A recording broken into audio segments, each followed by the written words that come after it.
Hello guys, ꯄꯥꯟꯗꯝ ꯃꯍꯩꯀꯣꯏꯒꯤ ꯃꯥꯏꯀꯩꯗꯒꯤ ꯃꯌꯥꯝꯕꯨ ꯑꯃꯨꯛ ꯍꯟꯅ ꯇꯔꯥꯝꯅ ꯑꯣꯛꯆꯔꯤ꯫ ꯉꯁꯤꯗꯤ ꯑꯅꯧꯕ ꯇꯣꯄꯤꯛ ꯑꯃ ꯑꯣꯏꯅ ꯇꯧꯁꯦ꯫ ꯅꯍꯥꯟꯗꯒꯤ ꯃꯌꯥꯝꯁꯦ DI ꯀꯩꯒꯨꯝꯕ ꯇꯧꯕꯁꯤꯗ ꯁꯨꯝ ꯕꯣꯔꯤꯡ ꯆꯨꯔꯝꯕꯁꯨ ꯌꯥꯏ꯫ ꯁꯣꯔꯠ ꯇ꯭ꯔꯤꯛꯀꯨꯝꯕꯁꯦ ꯁꯨꯝ ꯕꯦꯁꯤꯛ ꯑꯣꯏꯕ ꯄꯣꯠꯇ ꯁꯨꯝ ꯌꯦꯡꯁꯦꯕꯀꯣ꯫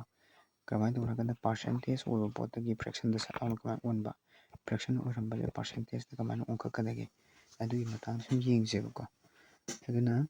ꯁꯤꯒꯤ ꯍꯧꯗ꯭ꯔꯤꯉꯩ ꯃꯥꯡꯖꯧꯅꯅ ꯃꯌꯥꯝꯗ ꯀꯔꯤꯒꯨꯝꯕ ꯄꯥꯎ ꯑꯝꯇꯪ ꯈꯪꯍꯟꯖꯔꯝꯒꯦ꯫ ꯁ꯭ꯄꯣꯀꯟ ꯏꯪꯂꯤꯁꯀꯤ ꯀ꯭ꯂꯥꯁꯁꯦ ꯑꯩꯈꯣꯏꯒꯤ ꯇꯥꯡ 10ꯗꯒꯤ ꯍꯧꯖꯈ꯭ꯔꯦ꯫ ꯇꯥꯡ 10ꯗꯒꯤꯀꯣ꯫ ꯑꯗꯨꯅ ꯀ꯭ꯂꯥꯁ ꯍꯧꯕ ꯍꯥꯏꯁꯦ ꯑꯣꯔꯤꯌꯦꯟꯇꯦꯁꯟ ꯀ꯭ꯂꯥꯁꯀꯨꯝꯕ ꯍꯧꯈ꯭ꯔꯦ꯫ ꯑꯩꯈꯣꯏꯅ ꯁꯤꯁꯤꯡꯁꯦ ꯃꯔꯨꯑꯣꯏꯅ ꯀ꯭ꯂꯥꯁ 10 ꯂꯣꯏꯔꯛꯄ 12 ꯂꯣꯏꯔꯛꯄ ꯁꯥꯇ꯭ꯔꯁꯤꯡ ꯑꯇꯣꯞꯄ ꯃꯄꯥꯟꯗ ꯆꯠꯅꯤꯡꯕ ꯂꯩꯗꯅꯀꯣ꯫ ꯑꯗꯨꯒꯨꯝꯕꯁꯤꯡꯗꯨꯒꯤ ꯃꯔꯨꯑꯣꯏꯅ ꯈꯜꯂꯒ ꯇꯧꯖꯕꯅꯤ꯫ ꯑꯗꯨꯅ ꯑꯅꯛꯄꯗ ꯍꯥꯏꯗꯤ ꯏꯃꯨꯡ ꯃꯅꯨꯡꯒꯨꯝꯕ ꯁꯥꯒꯩ ꯅꯥꯇꯩ ꯏꯃꯨꯡ ꯃꯅꯨꯡ ꯃꯔꯨꯞ ꯃꯄꯥꯡꯁꯤꯡꯒꯤ ꯂꯩꯕꯤꯔꯒꯗꯤ ꯍꯥꯏꯔꯤꯕ ꯁ꯭ꯇꯨꯗꯦꯟꯁꯤꯡꯁꯦ ꯍꯧꯖꯤꯛ ꯑꯦꯄꯤꯌꯔ ꯇꯧꯈ꯭ꯔꯕ ꯍꯥꯏꯇꯥꯔꯦ꯫ ꯄꯥꯎ ꯑꯗꯨꯝ ꯄꯤꯕꯤꯔꯒ ꯌꯥꯝ ꯊꯨꯅ ꯑꯗꯨꯝ ꯖꯣꯏꯟ ꯇꯧꯅꯕ ꯇꯧꯕꯤꯌꯨ꯫ ꯊꯦꯡꯊꯈ꯭ꯔꯒꯗꯤ ꯑꯄꯦꯟ ꯄꯦꯟꯗꯁꯨ ꯂꯥꯛꯄ ꯌꯥꯏ꯫ ꯂꯣꯏꯅꯅ ꯖꯦꯅꯔꯦꯜ ꯐꯥꯎꯟꯗꯦꯁꯟ ꯀꯣꯔꯁꯁꯦ ꯑꯩꯈꯣꯏꯒꯤ ꯃꯥꯔꯆꯀꯤ ꯇꯥꯡ 10ꯁꯤꯗꯒꯤ ꯍꯧꯖꯔꯦ꯫ ꯍꯧꯕꯁꯦ 7 ꯗꯦꯖꯀꯨꯝꯕꯒꯤ ꯑꯩꯈꯣꯏꯒꯤ ꯗꯦꯃꯣ ꯀ꯭ꯂꯥꯁ ꯄꯤꯖꯔꯦꯕꯀꯣ꯫ ꯑꯗꯨꯅ ꯑꯁꯦꯡꯕ ꯀ꯭ꯂꯥꯁ ꯁꯕꯖꯦꯛ ꯑꯃ ꯑꯣꯏꯅ ꯐꯖꯅ ꯁꯕꯖꯦꯛꯀꯤ ꯑꯣꯏꯅ ꯄꯤꯊꯔꯛꯀꯗꯕꯁꯦ ꯑꯦꯄ꯭ꯔꯤꯜꯒꯤ ꯇꯥꯡ 1ꯗꯒꯤ ꯇꯧꯖꯒꯅꯤ꯫ ꯑꯗꯨꯅ ꯁꯤꯐꯥꯎꯒꯤ ꯃꯅꯨꯡꯁꯤꯗ ꯗꯦꯃꯣ ꯀ꯭ꯂꯥꯁꯁꯦ ꯌꯥꯎꯁꯟꯕꯤꯔꯒ ꯏꯁꯥꯅ ꯄꯥꯝꯕꯤ ꯅꯠꯇ꯭ꯔꯒꯅ ꯄꯥꯝꯕꯤꯗꯦ ꯍꯥꯏꯕꯗꯨ ꯂꯦꯞꯆꯔꯒ ꯄꯥꯟꯗꯝ ꯍꯩꯀꯣꯜꯒꯤ ꯁꯤꯒꯨꯝꯕ ꯁꯥꯔꯚꯤꯁꯁꯦ ꯂꯧꯕꯤꯌꯨ ꯍꯥꯏꯅ ꯃꯌꯥꯝꯗ ꯍꯥꯏꯖꯔꯤ꯫ ꯐꯔꯦ ꯑꯗꯨꯗꯤ ꯑꯩꯈꯣꯏ ꯀꯩꯅꯣꯗ ꯂꯥꯛꯑꯁꯦ꯫ ꯉꯁꯤꯗꯤ ꯊꯣꯏꯗꯣꯛꯄ ꯑꯩꯈꯣꯏꯒꯤ ꯀꯣꯏꯁꯟ ꯀꯔꯤ ꯀꯔꯥ ꯇꯧꯒꯗꯧꯕꯗꯤ ꯂꯩꯇꯦ, ꯑꯗꯨꯕꯨ ꯀꯩꯅꯣꯒꯤ ꯁꯥꯏꯠꯇꯒꯤ ꯍꯥꯏꯇꯥꯔꯦꯅꯦ, ꯚ꯭ꯌꯨꯋꯔꯁꯤꯡꯒꯤ ꯁꯥꯏꯠꯇꯒꯤ ꯄꯔꯁꯣꯅꯦꯜꯂꯤ ꯀꯟꯇꯦꯛ ꯇꯧꯕꯤꯔꯛꯑꯒ ꯀꯣꯏꯁꯟꯒꯨꯝꯕ ꯍꯪꯕꯤꯔꯛꯄ, ꯁꯣꯜꯕ ꯇꯧꯕꯤꯔꯛꯑꯣ ꯍꯥꯏꯔꯛꯄ ꯑꯗꯨꯝ ꯀꯩꯁꯨ ꯀꯥꯏꯗꯦꯀꯣ, ꯌꯦꯡꯃꯤꯟꯅꯕ꯫ ꯑꯗꯨ ꯑꯦꯅꯤꯋꯦ ꯁꯤꯒꯤ ꯉꯁꯥꯏꯒꯤ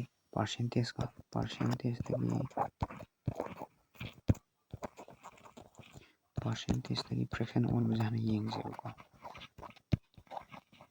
ꯄꯥꯔꯁꯦꯟꯇꯦꯖꯁꯦ ꯁꯣꯔꯠ ꯇ꯭ꯔꯤꯛꯇ ꯀꯃꯥꯏꯅ ꯂꯥꯛꯀꯗꯒꯦ, ꯕꯦꯁꯤꯛꯇ ꯍꯥꯟꯅ ꯍꯥꯏꯖꯒꯦ꯫ ꯑꯗꯨꯝ ꯑꯣꯏꯅ ꯑꯩꯈꯣꯏꯒꯤ 10% ꯌꯥꯝ ꯕꯦꯁꯤꯛ ꯑꯣꯏꯕ ꯄꯣꯠꯇ ꯑꯗꯨꯝ ꯍꯥꯏꯖꯔꯒꯦꯕꯀꯣ꯫ 10%ꯁꯦ 10%ꯒꯤ ꯃꯤꯅꯤꯡꯗꯤ ꯀꯩ ꯍꯥꯏꯅꯣ? 10/100 ꯍꯥꯏꯕꯅꯦꯕ꯫ ꯍꯥꯏꯕꯗꯤ ꯆꯥꯝꯃꯁꯦ ꯑꯩꯈꯣꯏꯅ ꯄꯣꯠ ꯑꯃ ꯂꯩꯔꯦ, ꯑꯗꯨ ꯆꯥꯝꯃ ꯊꯣꯛꯄꯒꯤ ꯃꯅꯨꯡꯗ ꯁꯔꯨꯛ 10 ꯈꯛ ꯂꯧꯔꯛꯑꯣ ꯍꯥꯏꯕꯅꯦꯕꯀꯣ꯫ ꯑꯗꯨꯃꯥꯏꯅ ꯇꯧꯗꯅ ꯑꯩꯈꯣꯏꯒꯤ ꯁꯤ ꯀꯛꯊꯅꯕ ꯇꯥꯔꯒꯗꯤ, ꯀꯛꯊꯅꯕꯗꯤ ꯈꯪꯉꯤ, ꯗꯤꯚꯥꯏꯠ ꯇꯧꯅꯕꯗꯨꯅꯤꯀꯣ, 1/10꯫ 10%ꯁꯦ ꯀꯩꯒ ꯃꯥꯟꯅꯒꯦ ꯍꯥꯏꯔꯗꯤ ꯐ꯭ꯔꯦꯛꯁꯟꯗ ꯍꯧꯖꯤꯛ ꯑꯣꯜꯂꯦ, ꯐ꯭ꯔꯦꯛꯁꯟ ꯑꯣꯏꯔꯦꯀꯣ꯫ ꯑꯗꯨꯅ ꯁꯔꯨꯛ ꯑꯩꯈꯣꯏꯒꯤ 100ꯒꯤ ꯃꯅꯨꯡꯗ 10%ꯒꯤ ꯃꯤꯅꯤꯡꯗꯤ ꯀꯩꯅꯣ? 100ꯒꯤ ꯃꯅꯨꯡꯗ ꯀꯩꯗꯧꯔꯕ 10 ꯈꯛ ꯂꯧ ꯍꯥꯏꯕꯁꯦ, ꯃꯁꯤ ꯑꯩꯈꯣꯏꯅ ꯐ꯭ꯔꯦꯛꯁꯟꯗ ꯑꯣꯏꯅ ꯍꯥꯏꯌꯨ ꯍꯥꯏꯇꯥꯔꯒꯗꯤ 10ꯒꯤ ꯃꯅꯨꯡꯗ ꯑꯃꯈꯛ ꯂꯧ ꯍꯥꯏꯕꯒ ꯃꯥꯟꯅꯩꯑꯕꯀꯣ꯫ ꯄꯣꯠ ꯑꯃꯁꯦ 100 ꯊꯣꯛꯅ ꯈꯥꯏꯗꯣꯛꯑꯅꯤ, ꯑꯗꯨꯒꯤ ꯃꯅꯨꯡꯗ 10 ꯈꯛ ꯂꯧꯕ꯫ ꯃꯁꯤ ꯀꯅꯥ ꯃꯥꯟꯅꯒꯗꯒꯦꯕꯨ? ꯄꯣꯠ ꯑꯃꯁꯦ 10 ꯊꯣꯛꯅ ꯈꯥꯏꯗꯣꯛꯑꯒ ꯑꯃꯇꯪ ꯂꯧꯕꯒ ꯃꯥꯟꯅꯩꯑꯕꯀꯣ꯫ ꯁꯤꯅꯤ꯫ ꯑꯗꯨ ꯀꯔꯤꯒꯨꯝꯕ ꯑꯩꯈꯣꯏꯅ 20%ꯒꯤ ꯍꯪꯉꯦ ꯈꯜꯂꯁꯦꯕꯀꯣ꯫ 20%. ꯍꯧꯖꯤꯛ ꯑꯩꯈꯣꯏ ꯀꯩ ꯈꯪꯉꯦ? 10%ꯒꯤꯁꯦ ꯐ꯭ꯔꯦꯛꯁꯟꯗ ꯑꯣꯟ ꯇꯥꯔꯒꯗꯤ 1/10ꯅꯤ ꯈꯪꯉꯦꯕ꯫ 20%ꯗꯤ ꯀꯩꯒ ꯃꯥꯟꯅꯅꯤ ꯍꯥꯏꯔꯗꯤ ꯉꯁꯥꯏꯒꯤ ꯑꯩꯈꯣꯏꯒꯤ 2 × 20% ꯍꯥꯏꯕꯁꯦ 10%ꯒ ꯃꯥꯟꯅꯩꯕꯀꯣ꯫ 2 × 10%. 2 × 10%ꯗ ꯀꯌꯥꯒ ꯃꯥꯟꯅꯒꯗ꯭ꯔꯦ? ꯐ꯭ꯔꯦꯛꯁꯟꯗ 10ꯒ ꯃꯥꯟꯅꯩꯗꯅꯀꯣ, 1/10꯫ ꯑꯗꯨꯅ 2/10 ꯀꯛꯊꯠꯅꯔꯗꯤ ꯀꯌꯥ ꯇꯥꯔꯦ? 5. 1/5ꯒ ꯃꯥꯟꯅꯔꯦ꯫ ꯍꯥꯏꯕꯗꯤ ꯀꯩꯅꯣ? 20%ꯗꯨꯗ 10 ꯑꯅꯤ ꯌꯥꯎꯔꯤꯕꯀꯣ꯫ ꯑꯗꯨꯅ 10 ꯑꯃꯅꯗꯤ 10%, ꯑꯃꯅ 1/10ꯅꯤ꯫ 1/10ꯗꯣ ꯑꯅꯤꯔꯛ ꯂꯥꯛꯑꯗꯤ 2/10. 2/10ꯁꯦ ꯀꯛꯊꯠꯅꯔꯒꯗꯤ 1/5 ꯌꯥꯔꯦꯅꯦꯀꯣ꯫ ꯁꯨꯃꯥꯏꯅ ꯇꯧꯗꯅ ꯁꯤꯗꯒꯤ ꯑꯩꯈꯣꯏꯅ ꯈꯪ ꯌꯥꯕꯁꯦ 20% ꯍꯥꯏꯕꯗꯤ 1/5ꯒ ꯃꯥꯟꯅꯩ ꯍꯥꯏꯅ ꯈꯪꯕ ꯌꯥꯔꯦ꯫ ꯑꯗꯨꯗꯤ what about ꯑꯩꯈꯣꯏꯒꯤ 40%? 40%ꯗꯤ ꯀꯃꯥꯏꯅ ꯇꯧꯕ? 40%ꯗꯗꯤ 20ꯁꯦ ꯑꯅꯤꯔꯛ ꯌꯥꯎꯕ꯭ꯔꯥ? 2 × 20% ꯀꯣ꯫ 20% ꯑꯃꯅ 1/5ꯒ ꯃꯥꯟꯅꯕ ꯅꯠꯇ꯭ꯔꯥ? 20% ꯑꯃꯅ 1/5ꯒ ꯃꯥꯟꯅꯔꯗꯤ ꯑꯅꯤꯔꯛ ꯂꯥꯛꯑꯗꯤ 2/5. ꯁꯨꯃꯥꯏꯅ ꯌꯥꯝ ꯁꯝꯅ ꯊꯨꯅ ꯑꯗꯨꯝ ꯍꯣꯠꯄ ꯌꯥꯏꯑꯕꯀꯣ꯫ ꯑꯗꯨ ꯈꯔ ꯍꯦꯟꯅ ꯍꯥꯏꯔꯀꯥꯟꯗ 60%ꯁꯦ 20% ꯀꯌꯥ ꯌꯥꯎꯋꯦ? 3 ꯌꯥꯎꯕ꯭ꯔꯥ? 3/5ꯗ ꯂꯥꯛꯑꯅꯦꯕ ꯁꯤꯁꯦ꯫ ꯌꯥꯔꯦꯀꯣ? 3/5ꯗ ꯂꯥꯛꯐꯝ ꯊꯣꯛꯑꯦ꯫ ꯁꯨꯃꯥꯏꯅ ꯗꯥꯏꯔꯦꯛ ꯄꯥꯔꯁꯦꯟꯗꯒꯤ ꯐ꯭ꯔꯦꯛꯁꯟꯗ ꯗꯥꯏꯔꯦꯛ ꯏꯕ ꯍꯧꯕ ꯌꯥꯔꯦꯕ ꯌꯥꯅꯤꯀꯣ ꯑꯇꯣꯞ ꯑꯇꯣꯞꯄ ꯈꯤꯇꯪ ꯌꯦꯡꯃꯤꯟꯅꯁꯤ ꯑꯇꯣꯞꯄ ꯈꯤꯇꯪ ꯑꯃꯁꯨ ꯌꯦꯡꯃꯤꯟꯅꯁꯤꯀꯣ ꯑꯍꯦꯟꯕ ꯍꯥꯏꯇꯥꯔꯦ ꯁꯤꯁꯨ ꯁꯨꯝ ꯈꯪꯃꯤꯟꯅꯔꯁꯤ ꯑꯗꯨꯒ ꯁ꯭ꯋꯥꯏꯗ ꯈꯔ ꯄꯤꯛꯁꯤꯜꯍꯟꯈ꯭ꯔꯦ ꯑꯇꯣꯞꯄꯗ ꯑꯩꯈꯣꯏꯒꯤ 5%ꯁꯦ ꯀꯅꯥꯒ ꯃꯥꯟꯅꯒꯗꯒꯦ ꯌꯦꯡꯁꯤ ꯈ꯭ꯋꯥꯏꯗꯒꯤ ꯄꯋꯥꯔꯐꯨꯜ ꯑꯣꯏꯕ ꯄꯣꯠ ꯌꯥꯝ ꯇꯣꯏꯅ ꯊꯦꯡꯅꯗꯕ 5% ꯍꯥꯏꯕꯁꯤ 5/100ꯒ ꯃꯥꯟꯅꯩꯀꯣ ꯃꯉꯥꯅ ꯀꯛꯄ ꯃꯇꯝꯗ 10 ꯊꯨꯡꯕ ꯁꯤꯁꯦ 1 ꯍꯥꯏꯕꯗꯤ 5% ꯍꯥꯏꯕꯁꯤ 1/20ꯒ ꯃꯥꯟꯅꯩꯕ ꯀꯔꯤꯒꯨꯝꯕ ꯅꯪꯉꯣꯟꯗ 15% ꯍꯪꯉꯛꯑꯗꯤ ꯂꯥꯏꯛ ꯋꯥꯏꯁ ꯑꯩꯈꯣꯏꯅ ꯉꯁꯥꯏ 60% ꯇꯧꯈꯤꯕꯗꯣ ꯑꯗꯨꯗꯤ ꯁꯤꯗ 5% ꯀꯌꯥ ꯌꯥꯎꯋꯦ ꯍꯥꯏꯔꯗꯤ 5% ꯑꯍꯨꯝꯅ 15% ꯁꯥꯏꯌꯦꯕ 5% ꯑꯃꯅ 1/20ꯅꯤ ꯑꯍꯨꯝꯂꯛꯇꯨꯗꯤ 3/20 ꯂꯥꯛꯑꯅꯦꯕ ꯒ꯭ꯌꯥꯟ ꯇꯥꯔꯅꯤꯀꯣ ꯁꯦ ꯌꯥꯝ ꯕꯦꯁꯤꯛꯅꯤ ꯍꯥꯏꯖꯔꯤꯁꯦ ꯃꯊꯪꯗ ꯂꯣꯏꯅꯅ ꯑꯩꯈꯣꯏꯒꯤ ꯑꯦꯅꯤ ꯑꯩꯈꯣꯏꯒꯤ 5ꯅ ꯂꯣꯏꯕ ꯑꯣꯏꯒꯦꯔꯥ 10ꯅ ꯂꯣꯏꯕ ꯑꯣꯏꯒꯦꯔꯥ 5ꯀꯤ ꯃꯜꯇꯤꯄꯜ ꯍꯥꯏꯇꯥꯔꯦ 5ꯀꯤ ꯃꯜꯇꯤꯄꯜꯗ ꯄꯥꯔꯁꯦꯟ ꯑꯃ ꯄꯤꯔꯒ ꯐ꯭ꯔꯦꯛꯁꯟꯗ ꯑꯣꯜꯂꯨ ꯍꯥꯏꯕ ꯇꯥꯔꯒꯗꯤ ꯁꯄꯣꯁ ꯑꯩꯈꯣꯏꯅ 35%ꯁꯦ ꯐ꯭ꯔꯦꯛꯁꯟꯗ ꯁꯠꯂꯥꯎ ꯑꯣꯜꯂꯨ ꯍꯥꯏ ꯇꯥꯔꯗꯤ ꯁꯤꯗ 5% ꯀꯌꯥ ꯌꯥꯎꯔꯤꯒꯦ 5% × 5 × 7 8 ꯌꯥꯎꯔꯤꯕ ꯑꯗꯨꯅ 7/20ꯅ ꯗꯥꯏꯔꯦꯛ ꯏꯕ ꯌꯥꯔꯦ 7ꯁꯦ ꯀꯃꯥꯏꯅ ꯂꯥꯛꯄꯅꯦꯕ ꯉꯁꯥꯏ 35ꯁꯦ ꯀꯩꯗꯧꯔꯕ 5% 8ꯅ ꯁꯥꯕꯅꯦꯕ 5% ꯑꯃꯅ 1/20 5% ꯑꯃꯅ 1/20ꯅꯤ 5% ꯑꯃꯅ 1/20ꯅꯤ ꯑꯗꯨꯒꯨꯝꯕ 8ꯂꯛ ꯂꯥꯛꯇꯣꯏꯅꯦꯕ 35% ꯍꯥꯏꯕꯁꯦ 35% ꯍꯥꯏꯕꯁꯦ ꯉꯁꯥꯏꯒꯤ 5%ꯗꯣ ꯑꯗꯨꯒꯨꯝꯕ 8ꯂꯛ ꯂꯥꯛꯄꯒꯤꯗꯃꯛꯇ 7/20 ꯍꯥꯏꯔꯛꯏꯅꯦꯕ ꯑꯦꯛꯁꯄ꯭ꯂꯦꯅꯦꯁꯟ ꯍꯥꯏꯇꯥꯔꯦ ꯌꯥꯔꯦꯀꯣ ꯁꯤꯃꯁꯨ ꯒ꯭ꯌꯥꯟ ꯇꯥꯕꯤꯔꯝꯃꯅꯤ ꯑꯗꯨ ꯑꯣꯏꯇꯥꯔꯒꯗꯤ ꯑꯇꯣꯞꯄ ꯑꯃꯨꯛ ꯌꯦꯡꯉꯁꯦꯕꯀꯣ ꯑꯇꯣꯞꯄ ꯈꯔ ꯑꯃꯨꯛ ꯌꯦꯡꯕ ꯃꯇꯝꯗ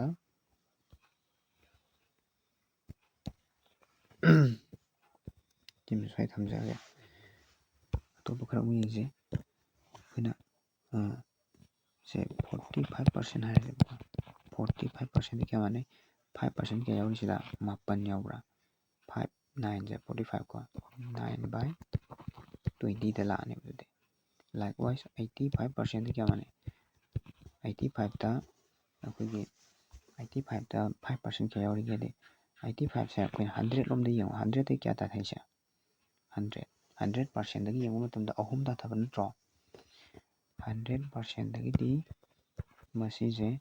15%ꯗꯤ ꯇꯥꯊꯩꯌꯦꯕꯀꯣ ꯑꯩꯅ ꯑꯍꯨꯝ ꯍꯥꯏꯗꯣ ꯁꯣꯏꯔꯦ ꯑꯗꯨꯗꯤ 100% ꯍꯥꯏꯕꯁꯤꯗꯤ ꯀꯌꯥ ꯃꯥꯟꯅꯩ 1ꯒ ꯃꯥꯟꯅꯈꯤꯕꯅꯤꯀꯣ 100/100 ꯍꯥꯏꯕꯒ ꯃꯥꯟꯅꯩꯑꯕ 100% ꯍꯥꯏꯕꯁꯤꯗꯤ 100/100 ꯀꯣ ꯃꯥꯏꯅꯁ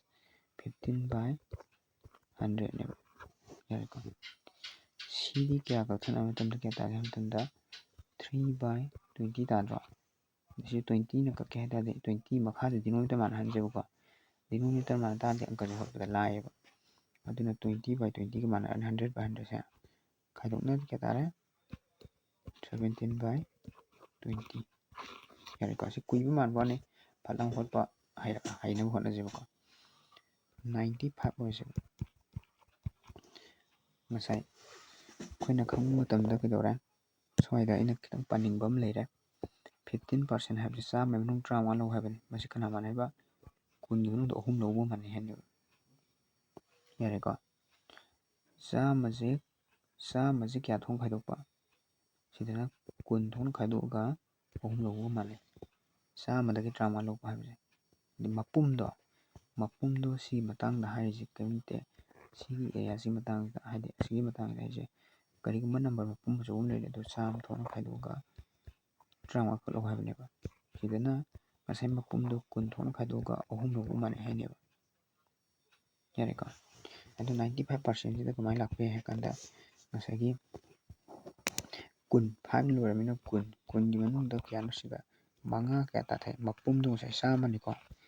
100ꯁꯤꯅ ꯃꯄꯨꯝꯗꯣ ꯑꯣꯏꯇꯥꯔꯒꯗꯤ ꯄꯥꯔꯁꯦꯟꯗ ꯌꯦꯡ ꯇꯥꯔꯗꯤ 100% ꯍꯥꯏꯁꯦ ꯃꯄꯨꯝꯅꯦꯕ ꯑꯗꯨ ꯐ꯭ꯔꯦꯛꯁꯟꯗꯗꯤ 20ꯒ ꯃꯥꯟꯅꯈ꯭ꯔꯦꯕꯀꯣ ꯃꯄꯨꯝ 100ꯇꯣ 20ꯒ ꯃꯥꯟꯅꯈ꯭ꯔꯦꯕꯀꯣ 5ꯁꯦ ꯀꯌꯥ ꯇꯥꯊꯩ 5ꯁꯦ ꯀꯌꯥ ꯇꯥꯊꯩ ꯑꯃꯨꯔꯛ ꯇꯥꯊꯕ꯭ꯔꯥ ꯑꯃꯨꯔꯛ ꯇꯥꯊꯔꯗꯤ 20ꯗꯒꯤ ꯑꯃꯨꯔꯛ ꯇꯥꯊꯔꯛꯄ ꯆꯞ ꯃꯥꯟꯅꯩ ꯃꯄꯨꯝ ꯑꯣꯏꯕ 100ꯗꯨꯗꯒꯤ 5 ꯆꯠꯄꯤ ꯑꯃ ꯇꯥꯊꯔꯛꯑꯦꯕ ꯑꯗꯨꯗꯤ ꯃꯄꯨꯝ ꯑꯣꯏꯔꯤꯕ 10ꯗꯨꯗꯒꯤ ꯑꯃꯈꯛ ꯇꯥꯊꯔꯛꯑꯣꯏꯗ꯭ꯔꯣ ꯑꯃꯗ ꯊꯥꯔꯇꯤ 19 ꯇꯥꯔꯕ 19/20 ꯒ꯭ꯌꯥꯟ ꯇꯥꯕꯤꯕ꯭ꯔꯥ ꯑꯃꯨꯛꯀ ꯁꯤꯃ ꯑꯇꯣꯞꯄꯗ ꯑꯃꯨꯛ ꯌꯦꯡꯁꯦ ꯍꯥꯏꯇꯥꯔꯒꯗꯤ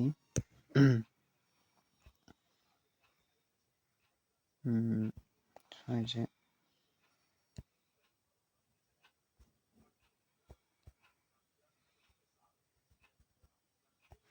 ꯈꯤꯇꯪ ꯅꯨꯡꯉꯥꯏꯇ꯭ꯔꯥ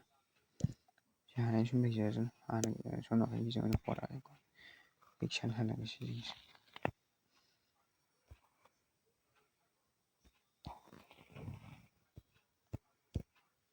ꯁꯤꯃ ꯌꯥꯔꯦꯅ ꯂꯧꯔꯒꯦ ꯃꯊꯪꯗ ꯑꯃꯨꯛ ꯑꯩꯈꯣꯏꯒꯤ ꯆꯥꯝꯃꯗꯒꯤ ꯍꯦꯟꯕꯁꯤꯡ ꯑꯃꯨꯛ ꯌꯦꯡꯁꯦꯕꯀꯣ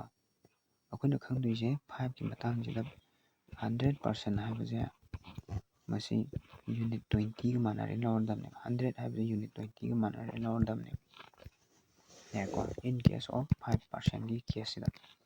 5%ꯒꯤ ꯀꯦꯁꯁꯤꯗ ꯀꯩꯗꯧꯔꯦ ꯃꯄꯨꯝꯁꯦ 20ꯅꯤ ꯐ꯭ꯔꯦꯛꯁꯟꯗ ꯍꯥꯏꯒꯦ ꯍꯥꯏꯔꯒꯅ ꯄꯥꯔꯁꯦꯟꯗ ꯍꯥꯏꯔꯒꯅ 100% ꯐ꯭ꯔꯦꯛꯁꯟꯗ ꯍꯥꯏꯒꯦ ꯍꯥꯏꯔꯒꯅ 20 ꯌꯨꯅꯤꯠꯅꯦꯕꯀꯣ ꯑꯗꯨꯅꯗꯤ 100% ꯍꯥꯏꯔꯁꯦꯕ 150 ꯍꯥꯏꯗꯤ 100ꯗꯒꯤ 35 ꯍꯦꯜꯂꯦ ꯅꯠꯇ꯭ꯔꯣ ꯑꯗꯨꯗꯤ 100ꯗꯨꯗꯤ 20ꯒ ꯃꯥꯟꯅꯈ꯭ꯔꯕꯅꯦꯕꯀꯣ ꯉꯁꯥꯏ 15ꯁꯤꯗꯤ ꯀꯌꯥ ꯍꯦꯜꯂꯛꯏꯅꯣ ꯉꯁꯥꯏ 15 ꯍꯥꯏꯁꯦ ꯐ꯭ꯔꯦꯛꯁꯟꯗ ꯂꯥꯛꯑꯗꯤ 3ꯒ ꯃꯥꯟꯅꯈꯤꯗ꯭ꯔꯣꯉꯁꯥꯏ ꯑꯗꯨꯗꯤ 23/20ꯅ ꯂꯥꯛꯑꯅꯦꯕ 20ꯗꯒꯤ 5 ꯆꯠꯄꯤ 3 ꯍꯦꯜꯂꯦꯕ ꯌꯥꯔꯕ 20ꯗꯒꯤ 5 ꯆꯠꯄꯤ 3 ꯍꯦꯜꯂꯦꯕ ꯑꯗꯨꯅꯦꯕ ꯁꯤ ꯂꯥꯛꯏꯁꯦ ꯆꯞ ꯃꯥꯟꯅꯅ ꯑꯃꯨꯛ 175ꯒ ꯍꯥꯏꯔꯒꯦꯕꯀꯣ 175%.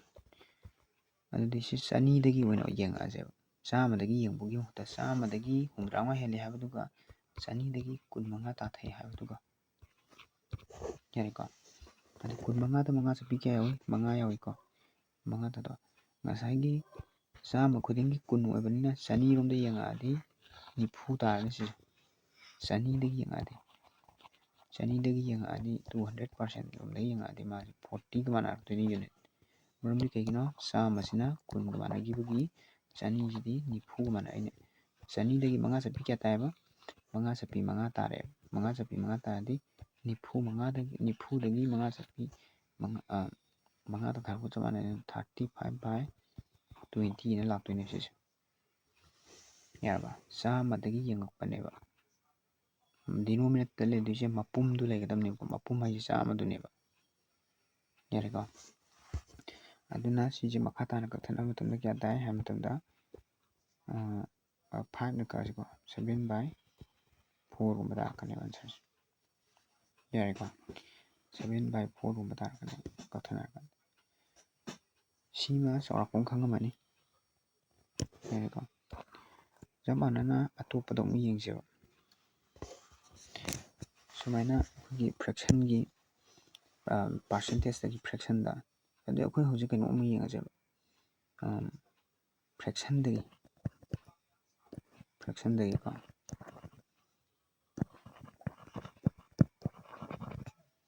ꯐ꯭ꯔꯦꯛꯁꯟꯗꯒꯤ ꯄꯥꯔꯁꯦꯟꯇꯦꯖ ꯑꯣꯟꯕꯤ ꯑꯃ ꯇꯧꯁꯦꯕ ꯍꯧꯖꯤꯛ 5%ꯒꯤ ꯋꯥꯔꯤꯗꯨꯗꯒꯤ ꯂꯥꯛꯁꯦꯕ 5%ꯒ ꯃꯔꯤ ꯂꯩꯅꯕꯗ ꯑꯩꯈꯣꯏꯒꯤ 45% ꯄꯥꯔꯁꯦꯟꯗꯣ ꯑꯣꯟꯁꯦ ꯍꯥꯏꯕꯅꯤ ꯀꯩꯅꯣ ꯑꯣꯏꯅ ꯂꯩꯔꯦ ꯗꯤꯅꯣꯃꯤꯅꯦꯇꯔ 20 ꯑꯗꯨꯝ ꯑꯣꯏꯔꯦ 20 ꯑꯣꯏꯕꯁꯤꯡ ꯌꯦꯡꯁꯦꯕꯀꯣ 7/20 ꯇꯧꯈ꯭ꯔꯦ ꯑꯩꯈꯣꯏꯒꯤ ꯀꯩꯅꯣꯒꯨꯝꯕ ꯂꯥꯛꯑꯁꯦ ꯁꯦ 13/20 ꯍꯥꯏꯔꯁꯦꯕ ꯄꯥꯔꯁꯦꯟꯇꯦꯖ ꯁꯥꯗꯣꯏꯅꯤꯀꯣ ꯁꯤꯁꯤꯅ 100%ꯗꯨꯒ ꯃꯥꯟꯅꯕꯅꯦꯕ ꯑꯗꯨꯗꯤ 20ꯗ ꯀꯅꯥꯅ ꯃꯜꯇꯤꯄ꯭ꯂꯥꯏ ꯇꯧꯔꯒ 100 ꯂꯥꯛꯏ ꯍꯥꯏ ꯇꯥꯔꯗꯤ 5ꯅ ꯃꯜꯇꯤꯄ꯭ꯂꯥꯏ ꯇꯧꯔ ꯂꯥꯛꯈꯤꯕ ꯑꯗꯨꯗ 100 ꯂꯥꯛꯑꯅꯤ ꯍꯥꯏ ꯁꯤꯗꯁꯨ 5ꯅ ꯃꯜꯇꯤꯄ꯭ꯂꯥꯏ ꯇꯧꯔꯣꯏꯗ꯭ꯔꯣ ꯑꯗꯨꯗꯤ 13/5 65%/100 ꯍꯥꯏꯒꯗꯕꯅꯦꯕ 65/100 ꯍꯥꯏꯕꯅꯦꯕ ꯑꯁꯦꯡꯕꯩꯗꯤ ꯑꯗꯨꯕꯨ ꯀꯩꯗꯧꯔꯕ 100 ꯍꯥꯏꯗꯤ ꯁꯨꯃꯥꯏꯅ ꯗꯤꯅꯣꯃꯤꯅꯦꯇꯔꯗ 100 ꯂꯩꯕꯁꯦ ꯀꯩꯒ ꯃꯥꯟꯅꯩ ꯑꯣꯟꯅꯔꯤꯗꯩꯁꯦ ꯀꯩꯒ ꯃꯥꯟꯅꯩ ꯍꯥꯏꯕ ꯃꯇꯝꯗ 65%ꯒ ꯃꯥꯟꯅꯩ ꯗꯤꯅꯣꯃꯤꯅꯦꯇꯔꯗꯕꯨ 100 ꯂꯩꯔꯗꯤ ꯄꯥꯔꯁꯦꯟꯗ ꯑꯣꯟꯈꯠꯈꯤꯕ ꯌꯥꯔꯦ ꯂꯥꯏꯛ ꯋꯥꯏꯁ ꯑꯇꯣꯞꯄ ꯑꯃꯨꯛ ꯌꯦꯡꯁꯦꯕꯀꯣ ꯑꯩꯈꯣꯏ 100ꯗꯒꯤ ꯍꯦꯟꯕ ꯈꯔ ꯑꯃꯨꯛ ꯌꯦꯡꯁꯦ 135 ꯍꯥꯏꯔꯁꯦ 135 ꯑꯣꯟꯅꯔꯦ ꯒꯥꯏꯁ ꯐ꯭ꯔꯦꯛꯁꯟꯗ ꯌꯦꯡꯁꯤ ꯐ꯭ꯔꯦꯛꯁꯟꯗ ꯐ꯭ꯔꯦꯛꯁꯟꯗ ꯑꯩꯈꯣꯏꯒꯤ 11/20 ꯍꯥꯏꯔꯁꯦ 11/20 ꯑꯣꯏꯇꯥꯔꯗꯤ ꯁꯤꯅ 100 ꯁꯥꯅꯕ ꯍꯣꯠꯅꯕꯗ 5ꯅ ꯃꯜꯇꯤꯄ꯭ꯂꯥꯏ ꯇꯧꯕ ꯆꯞ ꯃꯥꯟꯅꯅ ꯁꯤꯗ 5ꯅ ꯃꯜꯇꯤꯄ꯭ꯂꯥꯏ ꯇꯧꯔꯗꯤ 55 ꯇꯥꯔꯕ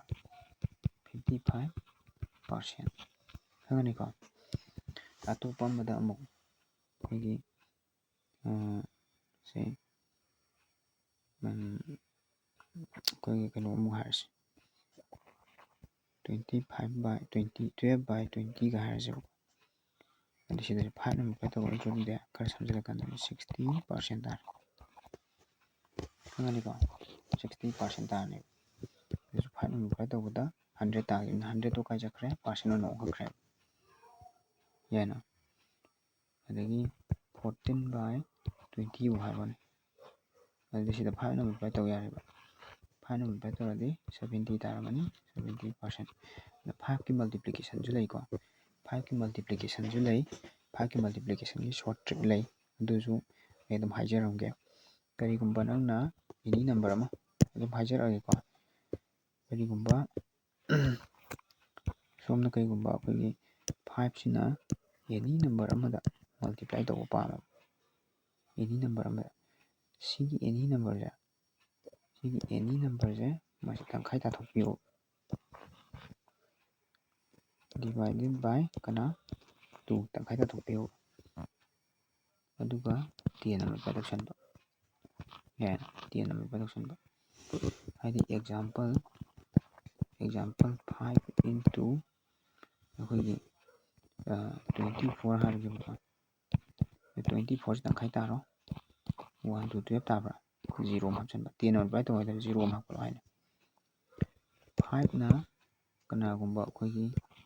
80ꯒ 4 ꯍꯥꯏꯔꯤꯁꯤꯅꯦ ꯁꯤꯗ ꯃꯜꯇꯤꯄ꯭ꯂꯥꯏ ꯇꯧꯔꯛꯑꯦꯕ 84 ꯇꯪꯈꯥꯏ ꯇꯥꯕꯤꯔꯣ 42 0 5ꯅ ꯀꯅꯥꯒꯨꯝꯕꯗ ꯑꯩꯈꯣꯏꯒꯤ ꯁꯥꯔ ꯑꯣꯠ ꯅꯝꯕꯔꯗꯤ ꯀꯃꯥꯏꯅ ꯇꯧꯕ ꯑꯣꯠ ꯅꯝꯕꯔꯁꯨ ꯌꯥꯏ 17ꯗ ꯌꯦꯡꯉꯁꯤ 17ꯒꯤ ꯇꯪꯈꯥꯏ ꯀꯌꯥ ꯇꯥꯏ 17 ꯇꯪꯈꯥꯏꯗꯤ 8.5 ꯃꯨꯛ ꯇꯥꯕ꯭ꯔꯥ 85 ꯇꯥꯔꯦ ꯑꯗꯨꯗꯤ 8.5ꯅꯦ ꯑꯁꯦꯡꯕꯩꯗꯤ 10ꯅ ꯃꯜꯇꯤꯄ꯭ꯂꯥꯏ ꯇꯧꯁꯤꯜꯂꯛꯑꯗꯤ 85 ꯂꯥꯛꯇ꯭ꯔꯣ ꯌꯥꯔꯦꯀꯣ ꯁꯤꯁꯦ ꯑꯦꯕ꯭ꯔꯤ ꯅꯝꯕꯔ ꯁꯦꯇꯤꯁꯐꯥꯏ ꯑꯣꯏꯔꯗꯕꯅꯤ 5ꯅ ꯑꯇꯣꯞꯄ ꯅꯝꯕꯔ ꯑꯃ ꯌꯦꯡꯁꯦ 1 1 3ꯒ ꯍꯥꯏꯔꯒꯦꯅꯦꯀꯣ 2ꯅ ꯃꯜꯇꯤꯄ꯭ꯂꯥꯏ ꯇꯧꯁꯤꯜꯂꯁꯦꯕ ꯌꯥꯔꯕ ꯁꯣꯔꯤ 2ꯅ ꯗꯤꯚꯥꯏꯠ ꯇꯧꯔꯁꯤ ꯃꯤꯟꯁ ꯇꯪꯈꯥꯏ ꯇꯥꯊꯣꯛꯑꯁꯦꯕꯀꯣ ꯑꯗꯨꯅ 50ꯒ ꯑꯩꯈꯣꯏꯒꯤ 53.5 ꯀꯨꯝꯕ 56.5 ꯀꯨꯝꯕ ꯇꯥꯔꯝꯒꯅꯤ ꯄꯣꯏꯟꯁꯦ ꯃꯥꯡꯍꯜꯂꯁꯤ ꯄꯣꯏꯟꯁꯦ ꯂꯩꯔꯔꯣꯏꯗꯕꯅꯦꯕ 10ꯅ ꯃꯜꯇꯤꯄ꯭ꯂꯥꯏ ꯇꯧꯁꯟꯒ꯭ꯔꯗꯤ ꯌꯥꯔꯦꯀꯣ ꯁꯨꯃꯥꯏꯅ ꯇꯧꯗꯅ ꯑꯇꯣꯞꯄ ꯅꯝꯕꯔꯁꯤꯡꯗꯨ ꯇ꯭ꯔꯥꯏ ꯇꯧꯕꯤꯔꯣ ꯁꯤꯅ ꯀꯩꯗ ꯀꯥꯟꯅꯩ ꯉꯁꯥꯏꯒꯤ ꯃꯃꯥꯡꯒꯤ ꯁꯣꯝꯒꯤ 5ꯅ ꯃꯜꯇꯤꯄ꯭ꯂꯥꯏ ꯇꯧꯕꯩꯗꯣ ꯑꯗꯨꯗ ꯌꯥꯝ ꯊꯨꯅ ꯑꯪꯀꯁꯦ ꯍꯣꯠꯄ ꯌꯥꯔꯛꯇꯣꯏꯅꯦꯕ ꯃꯦꯝ ꯌꯥꯔꯅꯤꯀꯣ ꯁꯤꯃ 5ꯀꯤ ꯑꯃ ꯌꯥꯔꯦ ꯑꯗꯣ ꯃꯜꯇꯤꯄ꯭ꯂꯤꯀꯦꯁꯟꯒꯤ ꯇꯥꯛꯏꯉꯩꯁꯤꯗ ꯐ꯭ꯔꯦꯛꯁꯟꯕꯨꯗꯤ ꯑꯣꯏꯔꯦ ꯃꯜꯇꯤꯄ꯭ꯂꯤꯀꯦꯁꯟꯒꯤ ꯇꯥꯛꯏꯉꯩꯁꯤꯗ ꯃꯊꯪ ꯑꯗꯨꯝ ꯑꯇꯣꯞꯄꯁꯤꯡꯁꯨ ꯑꯇꯣꯞ ꯍꯥꯏꯗꯤ 25ꯅ ꯃꯜꯇꯤꯄ꯭ꯂꯥꯏ ꯇꯧꯔꯒ ꯀꯃꯥꯏꯅ ꯇꯧꯕ ꯑꯗꯒꯤ 4ꯒꯨꯝꯕ ꯑꯗꯨꯗꯒꯤ ꯂꯩꯗꯅꯀꯣ ꯑꯇꯣꯞꯄ ꯅꯝꯕꯔꯁꯤꯡꯅ ꯃꯜꯇꯤꯄ꯭ꯂꯥꯏ ꯇꯧꯕ ꯃꯇꯝꯗ ꯅꯝꯕꯔꯁꯤꯡꯁꯦ ꯁꯥꯔꯇꯦꯟ ꯅꯝꯕꯔ ꯈꯔ ꯈꯛꯇꯃꯛ ꯑꯩꯈꯣꯏꯅ ꯄꯩꯈꯥꯗ ꯌꯥꯝ ꯇꯣꯏꯅ ꯊꯦꯡꯅꯕ ꯅꯝꯕꯔ ꯈꯔ ꯂꯩ ꯑꯗꯨꯒꯤ ꯅꯝꯕꯔꯁꯤꯡꯗꯣ 7ꯅ 8ꯅ 10ꯅ ꯑꯗꯨꯝ ꯃꯥꯏ ꯃꯇꯥꯡꯒꯤ ꯃꯇꯨꯡ ꯏꯟꯅ ꯑꯇꯣꯞꯄ ꯀ꯭ꯂꯥꯁ ꯑꯗꯨꯝ ꯇꯧꯖꯔꯛꯀꯦ ꯉꯁꯤꯒꯤꯗꯤ ꯁꯤꯒꯤ ꯃꯇꯦꯛꯁꯦ ꯃꯆꯥꯁꯤꯡꯗꯪ ꯌꯦꯡꯃꯤꯟꯅꯁꯦꯕꯀꯣ ꯑꯗꯨꯕꯨ ꯍꯧꯖꯤꯛ ꯁꯥꯏ ꯃꯇꯥꯡꯁꯤ ꯑꯗꯨꯝ ꯂꯣꯏꯁꯤꯟꯖꯔꯒꯦ ꯁꯥꯏ ꯃꯇꯥꯡꯁꯤꯗ ꯇ꯭ꯔꯤꯛ ꯁꯤꯒꯤ ꯃꯆꯥꯁꯤꯡ ꯑꯗꯨꯝ ꯂꯣꯏꯁꯤꯟꯖꯔꯒꯦ ꯑꯗꯨꯒ ꯑꯩꯈꯣꯏꯒꯤ ꯚ꯭ꯌꯨꯋꯔꯁꯤꯡꯒꯤ ꯃꯥꯏꯀꯩꯗꯒꯤ ꯀꯣꯏꯁꯟ ꯈꯔ ꯊꯝꯕꯤꯔꯦꯀꯣ ꯚ꯭ꯌꯨꯋꯔꯁꯤꯡꯒꯤ ꯃꯥꯏꯀꯩꯗꯒꯤ ꯀꯣꯏꯁꯟ ꯈꯔ ꯊꯝꯕꯤꯔꯦ ꯇꯥꯏꯝ ꯑꯦꯟ ꯋꯥꯛꯀ ꯅꯠꯇ꯭ꯔꯒꯅ ꯄꯥꯏꯞ ꯑꯦꯟ ꯁꯤꯁꯇꯔꯒ ꯃꯔꯤ ꯂꯩꯅꯕ ꯇꯥꯏꯝ ꯑꯦꯟ ꯋꯥꯛ ꯅꯠꯇ꯭ꯔꯒꯅ ꯄꯥꯏꯞ ꯑꯦꯟ ꯁꯤꯁꯇꯔꯁꯤꯒ ꯃꯔꯤ ꯂꯩꯅꯕ ꯑꯗꯨꯒꯨꯝꯕ ꯀꯣꯏꯁꯟꯅꯦꯕꯀꯣ ꯁꯤꯒꯤ ꯀꯣꯏꯁꯟꯁꯤꯗꯒꯤ ꯀꯃꯥꯏꯅ ꯁꯣꯜꯕ ꯇꯧꯅꯤꯡꯁꯦ ꯚ꯭ꯌꯨꯋꯔꯁꯤꯡꯁꯨ ꯑꯗꯨꯝ ꯁꯤꯡꯕ꯭ꯔꯥ ꯈꯪꯗꯦ ꯑꯩꯈꯣꯏꯒꯤ ꯑꯣꯞꯁꯟꯁꯦ ꯄꯤꯔꯛꯇꯕꯤꯅꯦꯕꯀꯣ ꯀꯩꯁꯨ ꯀꯥꯏꯗꯦ ꯌꯦꯡꯃꯤꯟꯅꯔꯁꯦ ꯃꯁꯤ ꯃꯣꯏꯅ ꯒꯨꯒꯜꯒꯨꯝꯕ ꯀꯩꯒꯨꯝꯕꯗ ꯑꯗꯨꯝ ꯊꯦꯡꯅꯔꯝꯗꯧ ꯃꯥꯜꯂꯦ ꯅꯠꯇ꯭ꯔꯒ ꯄꯥꯕ ꯃꯇꯝꯗ ꯈꯔ ꯄꯥꯃꯤꯟꯅꯔꯁꯦ ꯇꯦꯡ ꯏꯁ ꯐꯤꯜ ꯕꯥꯏ 3 ꯄꯥꯏꯞ ꯇꯦꯡ ꯑꯃ ꯂꯩ ꯇꯦꯡ ꯑꯃ ꯂꯩ ꯄꯥꯏꯞ 3ꯅ ꯐꯤꯜ ꯇꯧꯋꯤ ꯄꯥꯏꯞ 3ꯅ ꯂꯣꯏ ꯐꯤꯜ ꯇꯧꯋꯤ ꯑꯗꯨꯗ ꯐꯤꯜ ꯇꯧꯕ ꯃꯇꯝꯗ ꯀꯩꯗꯧꯔꯦ while the first 2 pipe ꯑꯍꯥꯟꯕꯒꯤ ꯄꯥꯏꯞ ꯑꯅꯤꯁꯦ ꯁꯨꯃꯥꯏꯅ ꯍꯥꯏꯔꯒꯦ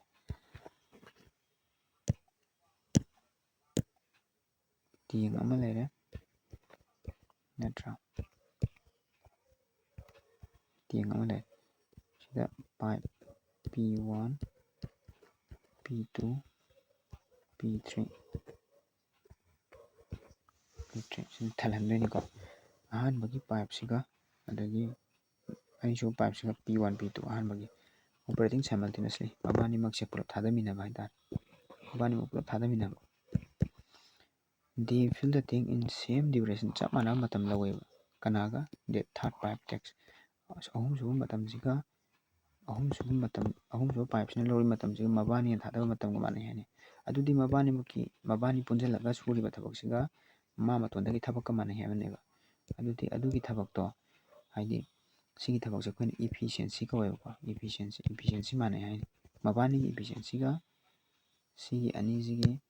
P1 P2ꯒꯤ ꯏꯐꯤꯁꯤꯌꯦꯟꯁꯤꯒ P3ꯒꯤ ꯏꯐꯤꯁꯤꯌꯦꯟꯁꯤꯒ ꯃꯥꯟꯅꯩ ꯍꯥꯏꯅꯦꯕ ꯑꯗꯨꯗꯤ ꯌꯥꯔꯦꯀꯣ ꯁꯤꯃ ꯈꯪꯉꯦ ꯑꯗꯩꯗꯤ ꯑꯇꯣꯞꯄ ꯃꯈꯥ ꯇꯥꯅ ꯀꯔꯤ ꯑꯃꯨꯛ ꯌꯥꯎꯔꯤ ꯌꯦꯡꯁꯤꯀꯣ ꯏꯐꯤꯁꯤꯌꯦꯟꯁꯤ ꯃꯥꯟꯅꯈ꯭ꯔꯦ ꯁꯦꯀꯦꯟ ꯄꯥꯏꯞ ꯀꯦꯟ ꯐꯤꯜ ꯗ ꯇꯦꯡ ꯏꯟ 5 hours quicker ꯍꯥꯏ ꯑꯅꯤꯁꯨꯕ ꯗꯦꯟ ꯐꯥꯔꯁ ꯄꯥꯏꯞ ꯁꯦꯀꯦꯟ ꯄꯥꯏꯞꯀ ꯐꯥꯔꯁ ꯄꯥꯏꯞꯀ ꯑꯃꯨꯛ ꯃꯕꯥꯅꯤ ꯏꯐꯤꯁꯤꯌꯦꯟꯁꯤ ꯃꯥꯟꯅꯗꯦꯕ ꯃꯥꯟꯅꯗꯦ ꯇꯧꯕꯇꯕꯨ ꯀꯩꯗꯧꯔꯦ ꯁꯦꯀꯦꯟ ꯄꯥꯏꯞꯁꯤꯅ ꯄꯨꯡ 5 ꯍꯥꯟꯅ ꯌꯧꯕ ꯉꯝꯃꯤ ꯍꯥꯏꯕ ꯊꯜꯍꯟꯕ ꯉꯝꯕ ꯑꯗꯨꯗꯤ P1 P2 P3 ꯍꯥꯏꯔꯒꯦ ꯃꯥꯒꯤ ꯇꯥꯏꯝꯁꯦ P2ꯅ ꯑꯩꯈꯣꯏꯒꯤ ꯄꯨꯡ 5 ꯍꯥꯜꯂꯦ ꯍꯥꯏꯕꯅꯤꯅ ꯄꯨꯡ 5 P1ꯅ ꯀꯣꯜꯍꯧ ꯇꯥꯔꯦ ꯃꯥꯅ X ꯇꯥꯏꯝ ꯂꯧꯕ ꯃꯇꯝꯗ ꯃꯥꯅ X + ꯄꯨꯡ 5 ꯍꯦꯟꯅ ꯆꯣꯟꯊ ꯇꯥꯔꯦ ꯁꯤꯕꯨ ꯌꯥꯝ ꯐꯕ ꯇꯥꯔꯦꯀꯣ ꯃꯊꯪ ꯀꯩꯗꯧꯔꯦ ꯑꯇꯣꯞꯄꯗ 5 hour ꯂꯩꯔꯦ ꯁꯤꯅ ꯂꯣꯏꯈ꯭ꯔꯦ ꯌꯦꯠ ꯑꯗꯨꯝ ꯑꯣꯏꯅꯃꯛ 4 hours ꯁ꯭ꯂꯣ ꯑꯗꯨꯕꯨ ꯁꯦꯀꯦꯟ ꯄꯥꯏꯞꯁꯦ ꯄꯨꯡ 4 ꯇꯞꯊꯩ ꯍꯥꯏꯅꯤ ꯁꯦꯀꯦꯟ ꯄꯥꯏꯞꯀꯤ ꯋꯥꯔꯤꯅꯤꯀꯣ ꯄꯨꯡ 4 ꯇꯞꯊꯩ ꯗꯦꯟ ꯊꯥꯔꯠ ꯄꯥꯏꯞꯀ ꯌꯦꯡꯅꯕ ꯃꯇꯝꯗ ꯁꯦꯀꯦꯟ ꯄꯥꯏꯞꯁꯦ ꯄꯨꯡ 4 ꯇꯞꯊꯩ ꯑꯗꯨ ꯑꯣꯏꯇꯥꯔꯒꯗꯤ ꯄꯨꯡ 4 ꯇꯞꯊꯩ ꯍꯥꯏꯗꯤ ꯄꯨꯡ ꯍꯦꯟꯅ ꯆꯪꯗꯦ ꯍꯥꯏꯅꯦꯕ 4 hours ꯁ꯭ꯂꯣꯋꯔ ꯑꯣꯏ ꯍꯥꯏꯗꯤ ꯇꯞꯊꯅ ꯆꯪꯉꯤ ꯍꯥꯏꯇꯥꯔꯦꯅꯦ ꯄꯨꯡ 4 ꯆꯣꯟꯊꯩ ꯍꯥꯏꯅꯤ ꯑꯗꯨꯗꯤ ꯄꯨꯡ 4 ꯍꯥꯜꯂꯝꯃꯣꯏꯗ꯭ꯔꯣ ꯉꯁꯥꯏꯒꯤ P3ꯁꯤꯅ X - 4 ꯇꯥꯔꯗꯤ ꯄꯨꯡ 4 ꯍꯥꯜꯂꯦ ꯄꯨꯡ 4 ꯈꯥꯏꯗꯣꯛꯈ꯭ꯔꯗꯤ ꯃꯉꯣꯟꯗꯒꯤ ꯄꯨꯡ 4 ꯈꯥꯏꯗꯣꯛꯄꯗꯣ ꯑꯗꯨꯒꯤ ꯃꯇꯝꯗꯨꯗ P3ꯅ ꯂꯣꯏꯔꯝꯃꯅꯦꯕ ꯊꯕꯛꯁꯦ ꯌꯥꯔꯦꯀꯣ ꯁꯥꯏꯕꯨꯛꯁꯤ ꯌꯥꯔꯦ ꯂꯧꯔꯦ ꯑꯗꯨꯗꯤ ꯑꯩꯈꯣꯏꯅ ꯈꯪꯕ ꯑꯃ ꯂꯩ ꯀꯩ ꯈꯪꯉꯤ ꯇꯥꯏꯝꯒ ꯏꯐꯤꯁꯤꯌꯦꯟꯁꯤꯒꯁꯦ ꯏꯟꯚꯔꯁꯂꯤ ꯄ꯭ꯔꯣꯄꯣꯔꯁꯟ ꯑꯣꯏ ꯍꯥꯏꯕ ꯑꯃ ꯈꯪꯕꯅꯤ ꯑꯗꯨꯅ P1ꯒꯤ ꯏꯐꯤꯁꯤꯌꯦꯟꯁꯤ ꯄꯨꯊꯣꯛꯀꯦꯗꯤ ꯁꯤꯅ ꯇꯥꯏꯝꯅꯤꯀꯣ ꯏꯐꯤꯁꯤꯌꯦꯟꯁꯤ ꯄꯨꯊꯣꯛꯀꯦꯗꯤ ꯀꯩꯗꯧꯔꯅꯤ 1/x + 5 ꯂꯥꯛꯑꯅꯤ ꯁꯤꯁꯨ 1/x ꯁꯤꯅ 1/x - 4 ꯂꯥꯛꯑꯅꯤ ꯌꯥꯔꯦꯀꯣ ꯑꯗꯩ ꯉꯁꯥꯏ ꯀꯩ ꯍꯥꯏ ꯏꯐꯤꯁꯤꯌꯦꯟꯁꯤ ꯃꯥꯟꯅꯩ ꯍꯥꯏꯕ ꯑꯃ ꯄꯟꯈꯤꯕꯅꯤ ꯃꯕꯥꯅꯤꯒꯤ ꯏꯐꯤꯁꯤꯌꯦꯟꯁꯤꯒ ꯃꯥꯒꯤ ꯏꯐꯤꯁꯤꯌꯦꯟꯁꯤ ꯃꯥꯟꯅꯩ ꯍꯥꯏꯕꯅꯤ P1 P2 ꯏꯐꯤꯁꯤꯌꯦꯟꯁꯤ ꯑꯅꯤ ꯄꯨꯟꯁꯤꯟꯅꯕꯁꯦ ꯃꯥꯒ ꯃꯥꯟꯅꯗꯣꯏꯕ ꯌꯥꯏꯀꯣ ꯁ꯭ꯋꯥꯏꯁꯦ ꯈꯤꯇꯪ ꯄꯤꯛꯁꯜꯍꯜꯂꯒꯦ ꯁ꯭ꯋꯥꯏ ꯑꯗꯨꯝ ꯌꯦꯡꯉꯁꯤꯀꯣ ꯑꯗꯨꯗꯤ ꯍꯧꯖꯤꯛ ꯑꯩꯈꯣꯏ ꯀꯥꯜꯀꯨꯂꯦꯁꯟ ꯑꯃ ꯇꯧꯔꯁꯤ ꯀꯔꯤ ꯃꯥꯟꯅꯔꯛꯑꯅꯤ ꯍꯥꯏꯕ ꯃꯇꯝꯗ 1/x + 5 ꯁꯤꯒ + 1/x ꯁꯤꯒ 1/x - 4 ꯁꯤ ꯃꯥꯟ ꯇꯥꯔꯦ ꯑꯗꯨꯗꯤ ꯁꯤ ꯁꯣꯜꯕ ꯇꯧꯔꯁꯤ LCM ꯂꯧꯕ ꯃꯇꯝꯗ x² + 5x ꯑꯝꯇ ꯇꯥꯔꯅꯤ ꯁꯤ ꯑꯅꯤꯁꯤ ꯃꯜꯇꯤꯄ꯭ꯂꯥꯏ ꯇꯧꯔꯛꯑꯅꯤꯀꯣ ꯑꯗꯨꯒ ꯀꯩꯗꯧꯔꯦ ꯁꯣꯝꯗꯅ x ꯂꯥꯛꯑꯅꯤ ꯄ꯭ꯂꯁ ꯁꯣꯝꯗꯅ x + 5 ꯂꯥꯛꯑꯅꯤ ꯁꯤꯁꯤꯅ ꯁꯣꯝꯗ ꯃꯜꯇꯤꯄ꯭ꯂꯥꯏ ꯁꯤꯁꯤꯅ ꯁꯣꯝꯗ ꯃꯜꯇꯤꯄ꯭ꯂꯥꯏ ꯃꯥꯅꯤꯀꯣ ꯑꯗꯨꯒꯤꯅꯤ ꯁꯤꯅ ꯁꯣꯝꯗ ꯃꯜꯇꯤꯄ꯭ꯂꯥꯏ ꯇꯧꯕꯒꯤ x ꯁꯤ ꯑꯅꯤꯁꯤꯅ ꯁꯣꯝꯗ ꯃꯜꯇꯤꯄ꯭ꯂꯥꯏ ꯇꯧꯕꯒꯤ x + 5 ꯃꯌꯥꯝ ꯌꯥꯔꯦꯀꯣ ꯑꯩꯁꯦ ꯄꯣꯏꯟꯇꯔ ꯑꯣꯏꯅ ꯁꯤꯖꯤꯟꯅꯔꯝꯒꯗꯕꯅꯤ ꯑꯗꯨ ꯑꯣꯏꯇꯥꯔꯒꯗꯤ ꯁꯤ ꯀꯅꯥ ꯃꯥꯟꯗꯣꯏꯕ 1/x - 4 ꯃꯥꯟꯗꯣꯏꯅꯦ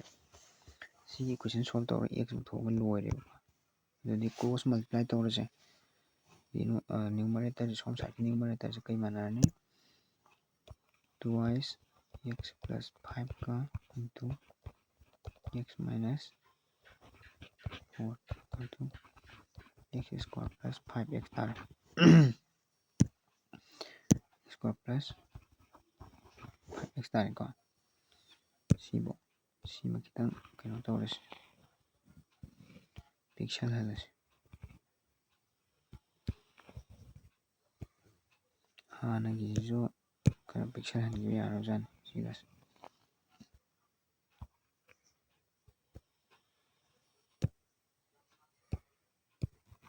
ꯁꯤꯃ ꯁꯣꯝꯗ ꯄꯣꯔꯛꯑꯒꯦ. ꯌꯥꯔꯦꯀꯣ. ꯑꯗꯩꯗꯤ ꯃꯈꯥ ꯇꯥꯕꯗ ꯃꯜꯇꯤꯄ꯭ꯂꯥꯏ ꯇꯧꯔꯁꯤ. ꯍꯧꯖꯤꯛ ꯁꯣꯝꯒꯤ ꯂꯦꯞ ꯁꯥꯏꯠꯁꯦ ꯃꯜꯇꯤꯄ꯭ꯂꯥꯏ ꯇꯧꯕ ꯃꯇꯝꯗ ꯀꯌꯥ ꯇꯥꯔꯅꯤ? 2x² minus 8x plus 5x minus 20 ꯂꯥꯛꯑꯣꯏꯗ꯭ꯔꯥ? equal to x² plus 5x. x² ꯁꯤꯗ ꯈꯥꯏꯗꯣꯛ ꯇꯥꯔꯗꯤ x² ꯗ ꯉꯥꯏꯔꯦ. 5x ꯀ 5x ꯀꯛꯊꯠꯅꯔꯦ. minus 8x minus 20. ꯁꯤꯗꯤ ꯀꯩ ꯇꯥꯔꯦ? ꯀ꯭ꯋꯥꯗ꯭ꯔꯦꯇꯤꯛ ꯏꯀ꯭ꯋꯦꯁꯟ ꯑꯃ ꯇꯥꯔꯦ. ꯑꯗꯨꯅ ꯑꯩꯈꯣꯏꯅ ꯀ꯭ꯂꯥꯁꯇ ꯇꯧꯈꯤꯕꯒꯨꯝ ꯀ꯭ꯋꯥꯗ꯭ꯔꯦꯇꯤꯛ ꯏꯀ꯭ꯋꯦꯁꯟ ꯇꯥ ꯇꯥꯔꯒꯗꯤ ꯃꯥꯏꯅꯁꯅ ꯃꯥꯡ ꯊꯥꯕ ꯁꯥꯏꯟꯗꯤ ꯀꯩꯗꯧꯋꯦꯕ? ꯃꯥꯏ ꯑꯟꯁꯔ ꯏꯔꯛꯄꯗ ꯃꯃꯥꯡꯒꯤꯁꯤꯗꯪ ꯆꯦꯟꯖ ꯇꯧꯏ, ꯑꯀꯣꯟꯕꯁꯤ ꯆꯦꯟꯖ ꯇꯧꯗꯦ ꯍꯥꯏꯕꯅꯤ. ꯑꯗꯨꯗꯤ ꯃꯜꯇꯤꯄ꯭ꯂꯥꯏ ꯇꯧꯔꯒꯅ 20 ꯇꯥꯕ, ꯈꯥꯏꯗꯣꯛꯅꯔꯒꯅ 8 ꯇꯥꯕ.